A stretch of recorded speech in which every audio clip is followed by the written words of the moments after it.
1843, Mississippi. The air in the delta didn't just hang, it smothered, thick with the scent of damp earth and the iron-rich rot of the swamp. It was in this stifling heat that Colonel Ambrose Whitlock, a man whose name was synonymous with absolute iron-fisted authority, issued a decree that would become local legend. He placed the most exorbitant bounty ever recorded in the history of the American South on a single man, Isaiah Crowder. The price for his head, or his chains, wasn't just currency, it was a king's ransom of land, gold bullion, and the kind of political leverage that could make a common tracker a governor. This was a sum so staggering that it functioned as a siren song for the most ruthless men in the region. 30 professional slave hunters, seasoned veterans of border wars and trackers who had spent decades dragging human beings out of the blackest mires, answered the call. Whitlock believed that money was the ultimate truth and that overwhelming numbers constituted justice. But as the days bled into weeks, the narrative shifted. Reports of a cornered, injured fugitive gave way to a chilling silence. Horses returned to the plantation gates without riders. Hounds limped back with their leather collars shredded. By the month's end, all 30 hunters had vanished into the cypress gloom. No bounty was ever claimed. No body was ever delivered. Whitlock's gold had bought him exactly what he asked for. But the outcome was a horror he never intended to script. The sun climbed over the horizon on that first morning, bleeding shades of amber and bruised violet across the sprawling Whitlock estate. As the field hands moved like rhythmic ghosts through the endless rows of cotton, Colonel Whitlock stepped onto his veranda, his polished riding boots striking the floorboards with the finality of a gavel. He was a man composed of sharp angles and starched linen, his very presence an assertion of dominance over the landscape. Behind him stood Silas Boone, his primary overseer and lieutenant, clutching a heavy parchment with trembling hands. "Gather them," Whitlock commanded, his voice a low, vibrating growl of suppressed fury. "Every soul on this land needs to understand the price of defiance. They need to hear the fate of the man who thought he could outrun his nature." As the bell tolled, summoning nearly 200 enslaved workers into the dusty yard, the moisture in the morning air felt heavy enough to drown in. They stood with their faces rendered into masks of careful neutrality, eyes cast toward the dirt to avoid the colonel's predatory gaze. To them, the silence of the morning was a fragile thing, waiting to be shattered by the man who viewed their lives as mere entries in a ledger of property. "Isaiah Crowder," Whitlock spat the name as if it were a mouthful of lie. "He has not merely fled, he has committed a heresy against the natural order that sustains this land." He signaled to Boone, who stepped forward to read the proclamation. The words echoed across the yard, a $5,000 bounty for Isaiah's capture, dead or alive. A collective, silent shock rippled through the gathered workers. It was a fortune that could buy 10 men, yet it was being offered for one. Whitlock began to pace the length of the porch, his silver-headed walking stick clicking rhythmically. "For 15 years, I elevated that man. I took him from the fields and made him my shadow. I taught him the art of the hunt, the science of the trail, and the geography of this territory. He brought back every runaway who dared to test my patience. He was the hound that kept the pack in line." His face twisted into a mask of bitter betrayal. "But now he has turned that sacred knowledge against us. He has used my own teachings to slip into the dark. Isaiah Crowder is no longer a man in my eyes. He is a rabid beast, a creature that has forgotten its master, and he must be put down with the same clinical efficiency he once used on my behalf." By mid-morning, the vultures of the frontier began to arrive. They rode in on lathered horses, leading packs of baying hounds whose ribs showed through their mangy fur, animals bred for the kill. These were the 30, the elite hunters of the South. Among them were men like Marcus Wade, a brute who took pleasure in the snap of bone, and the Saunders brothers, who treated the hunt like a sport of kings. Whitlock greeted them on the veranda with the practiced grace of a general, while Silas Boone meticulously recorded their names in a leather-bound book. "You are the finest trackers across 3 states, Whitlock announced, his voice regaining its arrogant luster as he looked upon his assembled mercenaries. "Isaiah knows the swamp, this is true. But you have what he lacks. You have the law, you have the resources of this estate, and most importantly, you have the strength of numbers. He is a singular grain of sand against the tide I'm unleashing today." He spread a hand-drawn map across a heavy oak table, pointing out the veins of water and the thickets of cypress that defined the wilderness. He spoke of the swamp as a puzzle to be solved, never imagining that the man they were hunting had already reshaped the board. While the hunters studied the maps and checked their percussion caps, Silas Boone watched them with a mounting sense of dread that he couldn't quite articulate. He had spent years alongside Isaiah, teaching him how to read the language of the woods, the way a broken twig spoke of direction, the way the temperature of a campfire's ash told the story of time. He had watched Isaiah's eyes, always quiet, always absorbing. He realized now, with a cold shiver, that while he was teaching Isaiah how to serve the plantation, Isaiah was secretly mapping its vulnerabilities. The hunters were treating this like a standard recovery operation, an exercise in tracking a frightened man through the mud. But Isaiah wasn't running. He had spent 15 years preparing for this specific exit. He hadn't just memorized the trails, he had studied the men who walked them. He knew Wade's impulsiveness, the Saunders' arrogance, and Whitlock's blind spot for his own perceived superiority. As the 30 hunters rode out of the plantation gates, their weapons gleaming in the high sun, Boone felt as though he were watching men march into the open mouth of a leviathan. Miles away, in the heart of the black water swamp where the cypress knees rose like the jagged teeth of a buried god, Isaiah Crowder sat in a stillness that was absolute. He was perched on a raised platform constructed of cedar and moss, invisible to any eye that didn't know exactly where to look. He had built this sanctuary and a dozen others like it over years of scouting for Whitlock. Every time he had been sent out to bring back a runaway, he had used the opportunity to cache supplies, sharpen stakes, and learn the tides of the mire. He checked the action of his rifle, a weapon Whitlock had foolishly trusted him to carry for over a decade. He looked toward the horizon and saw the thin, dark finger of smoke rising from the plantation's signal fire. It was the invitation he had been waiting for. For 15 years, he had been the architect of Whitlock's security, and now he would be the architect of his hunter's demise. He didn't feel the panic of the fugitive. He felt the cold, clinical focus of a man who had finally stopped pretending. Every trail he had ever taught the overseers was a carefully crafted lie, a path that led to a dead end or a drowning pool. As the sun began to dip, casting long, skeletal shadows across the swamp, Isaiah allowed a grim, silent smile to touch his lips. The hunters were coming, emboldened by the colonel's gold and their own inflated sense of mastery. They would bring their dogs, their rifles, and their lanterns, believing that the light they carried would protect them from the dark.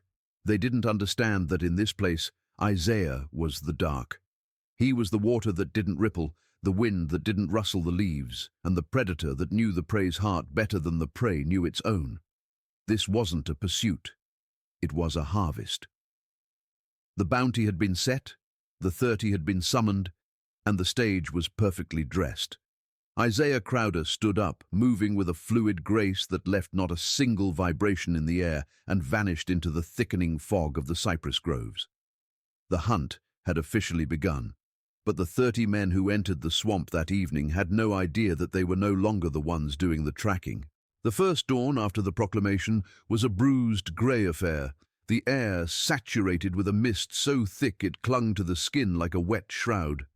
At the precipice where the groomed cotton fields surrendered to the encroaching chaos of the swamp, the 30 hunters checked their gear. It was a cacophony of steel and leather, the rattling of chains, the metallic click of hammers being cocked, and the restless whimper of hounds sensing the tension. They were 30 men against one, and that math made them arrogant. They viewed the wilderness as a map to be conquered, a commodity to be exploited for Whitlock's gold. Marcus Wade, his face a map of old scars and new greed, took charge of the lead group. He spat a stream of tobacco into the black mud, his eyes fixed on the impenetrable tree line. To these men, Isaiah Crowder was merely a runaway whose luck was about to expire under the weight of their combined expertise. They didn't see the eyes watching them from the canopy, nor did they hear the silence that wasn't quite empty. The swamp didn't welcome them, it merely waited for them to step deep enough into its gullet to swallow them whole. Isaiah Crowder was a part of the timber, his body pressed into the furrowed bark of a massive live oak that had stood for centuries. He watched Marcus Wade lead the first wave into the muck. He knew Wade's rhythm. The man was a predator who relied on speed and the terror his dogs inspired. He was the type to rush ahead of his trackers when he smelled blood, a flaw Isaiah had noted a decade ago. Below, the hounds strained at their leashes, their noses confused by the overwhelming dampness. Isaiah had spent the previous week laying ghost trails, dragging scent-soaked rags in erratic patterns and leaving deliberate, clumsy footprints in soft silt. He watched as the dogs veered toward a shallow creek, their handlers following with the blind confidence of men who believed their animals were infallible. Every step they took toward the north was a step Isaiah had calculated. He had spent years conditioning these specific dogs during his time as Whitlock's tracker, teaching them to respond to subtle, incorrect cues. He wasn't just avoiding capture. He was conducting an orchestra of confusion, leading them into a labyrinth where the exits were already sealed by the rising tide and the shifting mud. By midday, the heat had turned the swamp into a steaming kiln, and the 30 hunters were no longer a unified force. Isaiah had utilized the natural geography of the cypress stands to fracture them. He knew where the echoes carried and where they died, using his own voice to mimic the distress calls of hunters or the baying of a distant hound. The groups began to peel away from each other, drawn by false sightings and the psychological pressure of the terrain. The Saunders brothers headed west toward a series of drowning pools they thought were shortcuts, while young Peter Cole, barely 20 and desperate to prove his manhood, led his party into a dense thicket of briars and poison sumac. Isaiah moved between them like a shadow, light-footed and silent, a spectre in the charcoal-dark landscape. He had designed the acoustics of this place to be a deadly puzzle box. A shout from the east would sound as if it came from the south, and the splashing of a horse in a creek would be magnified until it sounded like a stampede. The hunters, used to open fields and clear horizons, began to feel the first tendrils of claustrophobia. The swamp was closing in, and their numbers, once their greatest pride, were becoming a liability. Tom Blackwood, a man who relied more on the contents of his hip flask than his instincts, was the first to realize that the rules had changed. He had separated from his group to check a fresh track near a hollow cypress tree, a tree Isaiah had spent months carving into a vertical tomb. The ground beneath Blackwood's boots felt solid, a crust of dried mud and leaves, but it was a deceptive mask for a deep, lightless sinkhole. As Blackwood leaned in to inspect a deliberately placed broken branch, the earth gave way with the sound of a sigh. There was no splash, no dramatic struggle. The black water simply rose to meet him, cold and ancient. He vanished into the silt before he could draw a breath to scream. Isaiah, watching from a nearby sweet gum tree, waited until the surface of the pool was as smooth as glass once more. He didn't feel a surge of triumph, only a grim sense of completion. He climbed down with the methodical grace of a man performing a necessary chore and retrieved Blackwood's discarded gear. This was the beginning of the Museum of Vengeance he had envisioned, a series of exhibits that would tell the story of the hunter's failure to those who came searching later. Isaiah took Blackwood's heavy iron shackles, the tools meant for his own wrists, and placed them on a jagged cypress knee at eye level. With a heavy stone, he struck the metal with calculated force until it snapped, the sound echoing like a gunshot through the humid air. He positioned the broken iron so that the final rays of the sun would catch the fractured edges, making them glow like amber embers against the dark bark. This was his first message. When the other hunters eventually found Blackwood's riderless horse, they wouldn't find a corpse. They would find this broken symbol of their authority. The psychological weight of the discovery would be far more effective than a body. A body was just a casualty of the swamp, something they could blame on gators or disease. But a broken shackle was a declaration of war. It told them that their prey was not merely surviving, he was rejecting the very concept of their power. As the sun began to sink, casting long, skeletal shadows across the mire, the hunters found the horse, shivering and wild-eyed. They found the shackle, and for the first time, a cold, sharp fear began to cut through their greed. They realized they weren't in a hunt, they were in a classroom. Night in the black water was not a time of rest. It was a symphony of predatory movement. The hunters tried to light fires, but the damp wood only hissed and spat, producing more choking smoke than light. The orange glow of the embers didn't push back the dark. It only highlighted how vast and oppressive the swamp truly was. The men sat with their rifles across their knees, their eyes darting at every splash of a bullfrog or the rustle of a palmetto leaf.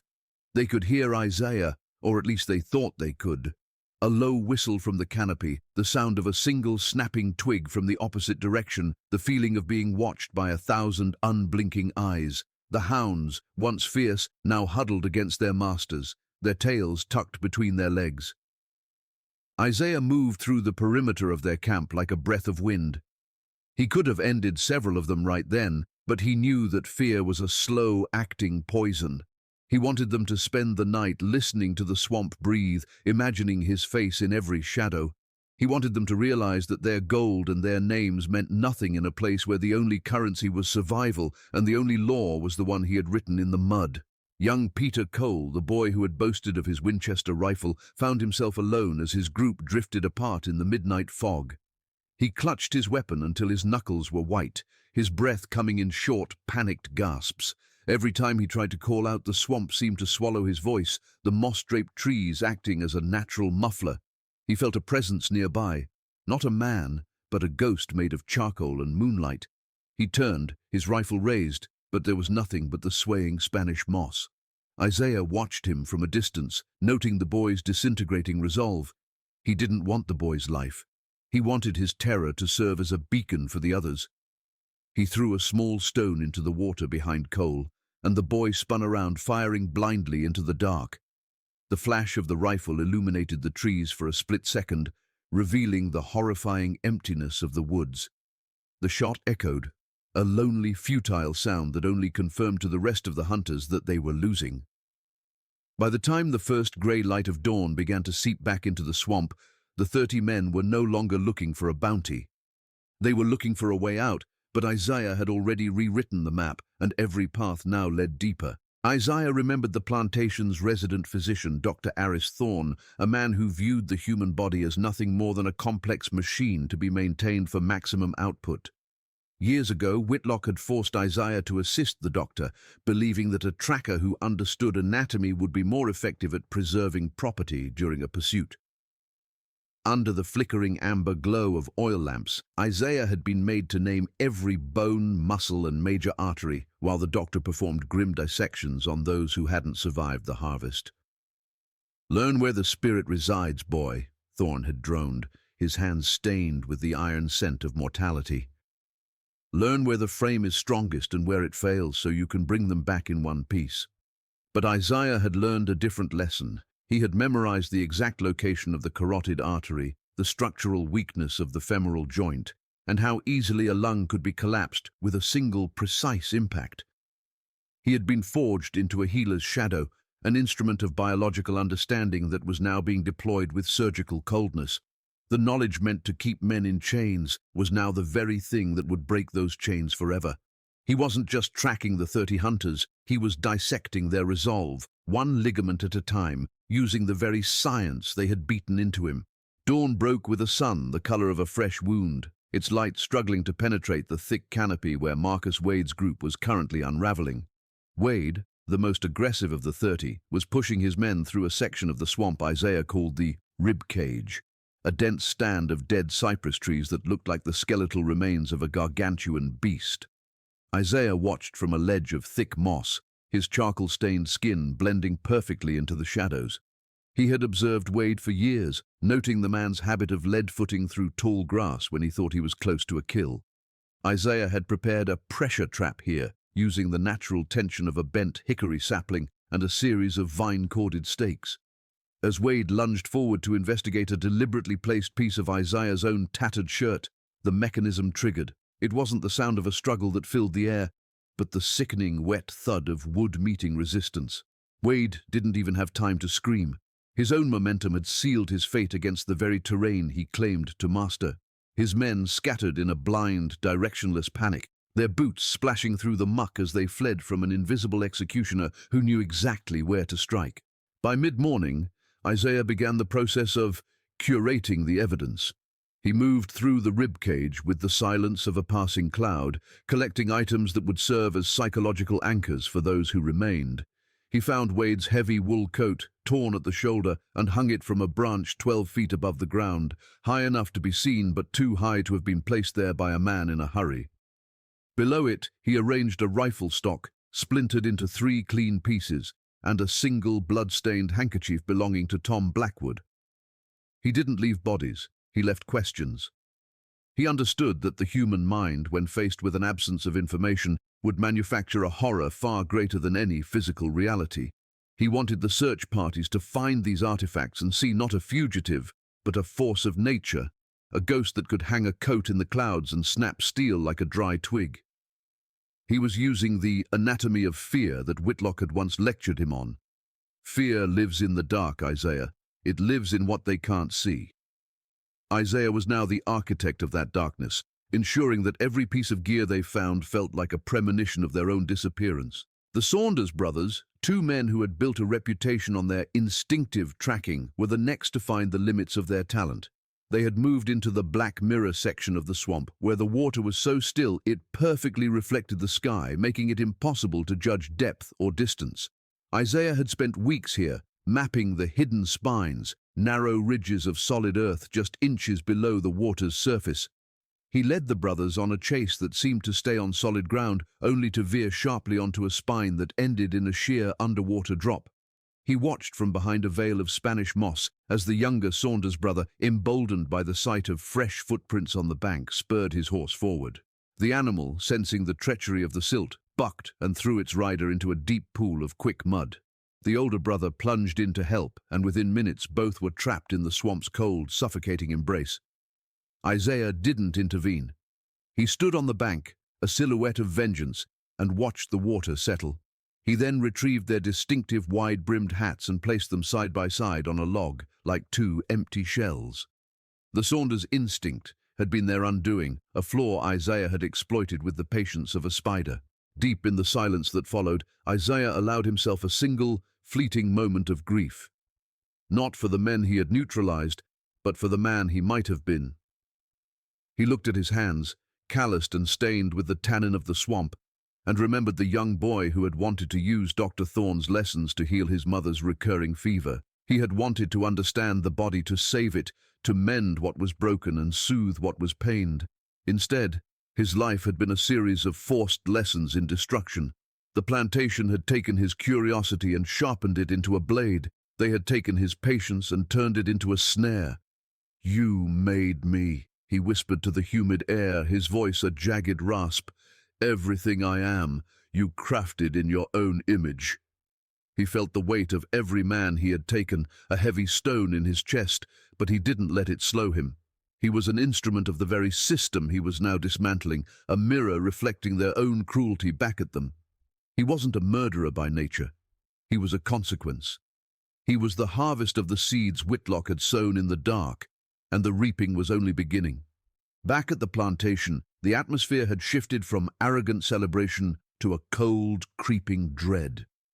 Silas Boone stood on the veranda, watching as the first wave of riderless horses trotted back through the gates. The animals were lathered in white foam, their eyes rolling with a primal terror that no whip could induce. One horse carried a saddlebag filled with the splintered remains of a Winchester rifle. Another had a broken shackle hooked to its stirrup. The overseers, men who usually spoke in loud, boisterous tones about their prowess, were now huddled in hushed groups, their faces pale under their tan. Whitlock himself had retreated to his study, the doors slammed shut against the reality that was unfolding in the trees. The numbers he had relied on were failing. The justice he had proclaimed was being rewritten in the mud of the Delta. The slaves in the quarters watched the returning horses with a silence that was loud with unspoken hope. They didn't need to be told what was happening. They could feel the shift in the wind. They could see the cracks forming in the colonel's porcelain world. The man they had called master was beginning to look like a man who realized he was trapped. By the end of the second night, 29 hunters remained in name only. Most were hunkered down in terrified clusters, refusing to move until the sun rose, while others had already begun their desperate, disorganized retreat toward the plantation. Isaiah moved between their camps, a phantom in the charcoal mist, ensuring they never felt truly alone. He would snap a single branch near one camp, then appear a mile away to howl like a wounded wolf near another. He was depriving them of sleep, of certainty, and of their humanity. He had used his knowledge of the anatomy of fear to turn the 30 into a disorganized rabble. They were no longer hunters. They were prey, and the swamp was no longer a territory. It was a tomb. As the clock in the plantation hallway struck midnight, marking the start of the third day, Isaiah stood at the edge of the property, looking at the lanterns flickering on the porch. He could see Whitlock's silhouette against the glass, a small, fragile thing. The colonel had thought he was buying a man's life with gold, but he had actually bought the destruction of his own legend. The hunt was almost over, and the final anatomy to be explored was the colonel's own breaking heart. Deep in the heart of the moss, a place where the air tasted of ancient rot and the silence was heavy enough to feel, Isaiah Crowder waited for Silas Boone. The overseer was a man of predictable patterns, a creature of habit who believed his 15 years of iron-fisted dominance made him untouchable. Isaiah didn't use a trap of sharpened wood or hidden iron for Boone. He used the man's own lingering vices. He left a trail of Whitlock's stolen, expensive cigars, a distinct scent Boone would recognize and greedily follow into the gloom. When the overseer stepped into the clearing, his pistol drawn but his hand visibly shaking, Isaiah dropped from the canopy like a shroud of darkness. The struggle was brief, silent, and clinical. Isaiah struck the specific nerve at the base of Boone's skull with the exact precision he'd learned from the plantation's physician, a strike meant to stun and paralyze, not to kill. As Boone crumpled into the black mud, his face a distorted mask of shock, Isaiah felt the weight of a decade of servitude pressing down on him. He dragged the man to a hidden cabin, a structure built from the bones of cypress and the salt of his own secret labors. Here, the power dynamic was finally inverted. The master of the whip was now at the mercy of the man who had memorized every lash. Inside the cabin, the light was a dim, amber flicker from a single tallow candle, casting long, skeletal shadows against the textured wood walls. Isaiah sat across from Boone, who was bound to a heavy chair with the very hemp ropes used for securing plantation cargo. "Just kill me and be done with it," Boone sneered, though his voice cracked like dry parchment. Isaiah didn't respond with violence. He responded with the devastating weight of memory. He began to recount names: the Thompson girl who had vanished in the winter, the pregnant field hand from the previous spring, and the old man who had been erased for the crime of teaching a child the alphabet. With each name, Isaiah provided details only a silent witness could know: the exact color of the sky that day, the specific cruel words Whitlock had used, and the precise number of lashes Boone had delivered. He was reciting the truth in the mud, the hidden bloody history of the plantation that men like Boone thought was buried forever in the silt. The overseer's bravado dissolved into a cold, wet terror as he realized Isaiah wasn't just a runaway, he was a living ledger of every sin committed on that land. The psychological pressure was more agonizing than any physical blow. Isaiah presented a stack of paper and a bottle of ink, his eyes reflecting the cold fire of the candle. "You will write it all," Isaiah whispered. "Every name, every date, every death, every—" For hours, the only sound in the small cabin was the frantic, rhythmic scratching of a quill against paper. Boone's hand shook violently as he catalogued his own atrocities, his resistance shattered by the sheer weight of his remembered guilt and the looming predatory presence of Isaiah. This was the document of dismantling. Isaiah knew that in the world of men like Whitlock, the written word was the ultimate authority, and he intended to turn that authority against them with surgical intent. Once the final page was signed and sealed with a thumbprint of blood and ink, Isaiah gathered the papers with the reverence of a priest handling a holy relic.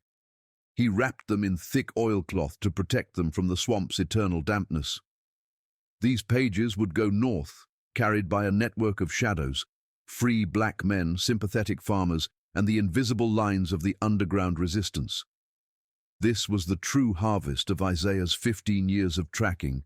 He had gathered the evidence while pretending to serve, building a case that would burn the plantation system to its foundations long after his own tracks had faded.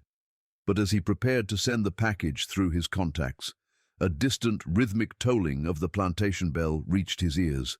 It was a signal of emergency, a frantic call that spoke of a new, darker calculation by Colonel Whitlock. The news traveled through the swamp like a fever, carried by the whispered warnings of those who lived on the fringes.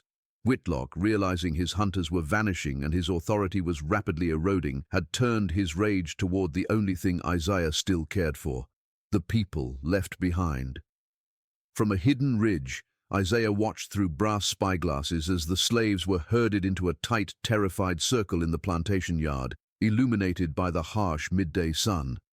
In the center stood Sarah, Isaiah's younger sister, her chin lifted in a defiance that mirrored his own. Whitlock stood on the porch, clutching a copy of the very confession Isaiah had intended to send north. Boone had managed to escape during the night, stumbling back to the plantation with the news of Isaiah's document. The colonel's face was a distorted mask of aristocratic fury, the starched white of his collar contrasting with the deep red of his rage. "If Isaiah Crowder wants to play at being a revolutionary," Whitlock's voice echoed across the fields, amplified by the heavy morning air, "he will learn the agonizing cost of his theater." He signaled to a group of men who were not hunters but traders, specialists in the cold-blooded exchange of human lives for profit. They were there to liquidate assets as a final, brutal punishment. Sarah was to be sold south, a sentence that meant a slow, certain death in the brutal cane fields of Louisiana. The arrival of the traders' wagons was a visual gut punch, the heavy iron chains clattering with a sound that seemed to shatter the very light of the morning. Isaiah gripped the rough bark of the tree until his knuckles bled, his breath coming in shallow, ragged gasps. He watched the transaction with a clinical detachment that hid a roiling sea of internal agony. Whitlock was haggling over Sarah's price as if she were a mule with a limp, his voice casual, conversational, and utterly heartless. "She's got a rebellious streak," Whitlock remarked, his eyes scanning the distant tree line as if he knew Isaiah was watching from the shadows. "A trait she shares with her brother. Perhaps the sugar mills will finally break it out of her." The exchange was finalized with a sharp handshake and a heavy sack of gold. Isaiah's heart felt as though it were being crushed in a vice of his own making.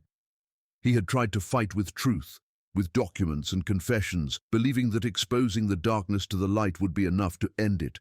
But Whitlock had responded with the only logic he truly understood, the logic of property, profit, and pain. As the wagon pulled away, Sarah's eyes swept the horizon one last time. She didn't weep. She simply stared into the distance, her silent gaze a haunting reminder of the burden Isaiah now carried.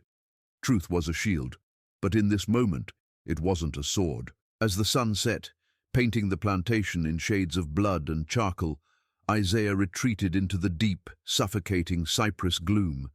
He looked at the oilcloth package in his hands, the confession that was supposed to be his ultimate victory. It felt hollow now, a collection of ink and paper that couldn't stop a wagon or break a heavy iron chain. He realized the fundamental, tragic error in his strategy. He had expected men who profited from inhumanity to be moved by a description of it. He had tried to appeal to a conscience that had long ago been cauterized by greed and the tradition of power. The truth in the mud was a powerful tool for the future, a record for history, but for the present, it was a devastating failure. Mercy had failed. Exposure had failed. The only thing left was the unmaking. He looked at the broken shackle he still carried in his pocket, then at the heavy, well-maintained rifle he had carried for 15 years. The transition within him was absolute and terrifying. He was no longer a tracker, nor was he merely a witness to the crimes of others. He was becoming the very nightmare Whitlock had imagined in his fever dreams. He would not just send the truth north, he would bring the fire south. He would dismantle the system not with a quill, but with the very skills of destruction they had spent a lifetime teaching him. Isaiah began his final preparations with a calm, focused energy that was more terrifying than any outward rage. He moved through the swamp with predatory grace, retrieving cached weapons and supplies he had hidden years ago for a day he hoped would never come. He set new traps, not for the hunters this time, but for the very infrastructure of the plantation itself. He knew the location of the grain stores, the structural weaknesses of the main house, and the exact patrol routes of the remaining terrified militia. He was preparing to strike at the mechanical heart of Whitlock's world. As the moon rose, casting a silver skeletal light over the black water, Isaiah stood at the edge of the black water and looked toward the plantation mansion. The lanterns were still burning bright, a defiant glow against the encroaching dark. But the light was a lie, a thin facade of order. The world it represented was already dead, killed the moment Whitlock chose to use Sarah as a pawn. Isaiah adjusted the heavy strap of his rifle, his movements fluid, certain, and devoid of hesitation. He was the ghost of the Delta, the shadow of the cypress, and the architect of the coming storm. The truth in the mud had been recorded for the world to see. Now it was time for the cold justice of the dark. The final hunt was no longer about a bounty or a runaway. It was about the complete and total unmaking of Colonel Ambrose Whitlock. The final dawn arrived not with a golden sunrise, but with a horizon stained the color of a guttering candle. Isaiah Crowder did not hide anymore. He beckoned. He left a trail of deliberate, unmistakable markers that led away from the plantation and deep into the dead man's reach, a section of the swamp where the water was a stagnant obsidian glass and the cypress trees stood like bleached rib cages against the fog. At the first landmark, Isaiah hung Whitlock's silver pocket watch from a low-hanging vine, its rhythmic ticking a countdown in the silence. Further in, he placed the colonel's monogrammed ivory pipe on a bed of bright green moss. These were not just clues. They were pieces of a psychological anchor, dragging Whitlock away from the safety of his militia and into a singular claustrophobic obsession. Isaiah watched from the heights as the once grand colonel, now riding a horse that stumbled with every step, followed the breadcrumbs of his own vanity. The militia had already begun to fracture, the men whispering that they were no longer chasing a runaway, but a vengeful spirit of the mire. By noon, the 30 hunters had been reduced to a handful of terrified men, and by sunset, Whitlock was alone. The natural order he so cherished had been stripped away, leaving only a man, a tired horse, and the encroaching charcoal dark night. As the moon rose, casting long skeletal shadows across the stagnant pools, Whitlock's horse finally collapsed, its spirit broken by the treacherous silt. The colonel stood in the muck, his fine riding boots ruined, his silk cravat torn by the thorns of the cat's claw thickets. He was a man who had built his entire identity on the foundations of ownership and the performance of authority. But here, the swamp didn't recognize his title. Isaiah emerged from the fog like a phantom carved from the very trees themselves. He carried no rifle, no whip, no chains. He simply stood there, a silhouette of high-contrast black against the amber glow of the rising moon. Whitlock fumbled for his dueling pistol, his fingers numb with cold and terror. "I made you, Isaiah!" he screamed, his voice cracking and thin in the vast silence. "I gave you your name! I gave you your life!" Isaiah moved closer, his footsteps making no sound in the mud. "You gave me nothing but the tools to destroy you," Isaiah replied, his voice a low, vibrating hum of justice. "You taught me how to track, how to read the body, and how to understand fear. Tonight, I am the teacher, and you are the lesson." The unmaking was a slow, clinical process. Isaiah did not strike with rage. He acted with the calculated precision of the doctor he might have been. He commanded Whitlock to remove the symbols of his station, the mud-caked coat, the signet ring that represented his lineage, and the fine linen shirt that marked his status. One by one, the artifacts of the colonel were cast into the black water, disappearing without a ripple. In the harsh silver light, Whitlock stood shivering, a pale, fragile creature stripped of the armor of his wealth. Isaiah then took a handful of the ancient sulphurous mud and began to smear it across the colonel's face, obliterating his features until he was as nameless as the thousands of souls he had tried to erase. "You called us property," Isaiah whispered as he worked, his hands steady and cold. "You took our names and gave us numbers. You took our histories and gave us toil. Now you will know the weight of being nothing." He prodded the mud-caked man deeper into the reach, toward a sinkhole that had swallowed the Saunders brothers days before. There was no grand execution, only the silent, inevitable reclamation of a man by the earth he had tried so desperately to master. By the time the sun climbed over the delta the next morning, the legend of Colonel Ambrose Whitlock was all that remained. He had vanished into the swamp, a ghost story to be told in the slave quarters and whispered in the taverns by terrified hunters.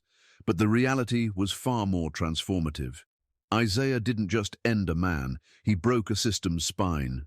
He used the chaos of Whitlock's disappearance to intercept the trader's wagon, freeing Sarah and a dozen others before they could reach the southern markets.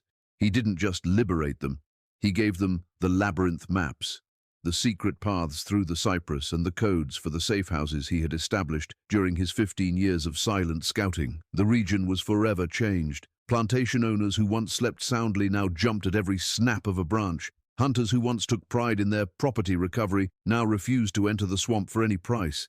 The black water was no longer a barrier to freedom. It was a fortress for the resistance, a place where the rules of the hunt had been permanently inverted. Isaiah Crowder remained in the shadows, a charcoal sketch of a man who had turned the weapons of his oppression into the keys of a revolution. The final image of the grim law of the Delta is not one of violence, but of a quiet, persistent hope. Miles to the north, Isaiah stood at the edge of a free territory, watching as Sarah and the others crossed the final line into a new life. He looked down at his hands, once stained with the mud of the unmaking, and saw that they were clean for the first time in his memory. He had taken the anatomy of fear and reconstructed it into the anatomy of freedom.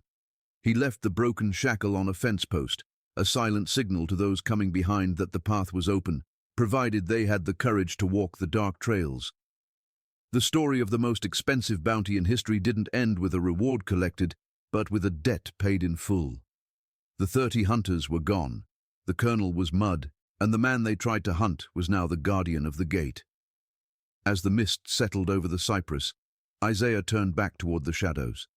There were more names to be remembered, more chains to be snapped, and more stories to be written in the mud of the South. The hunt would never truly end, but from that day forward, the hunters would always be looking over their shoulders, waiting for the shadow in the trees to move.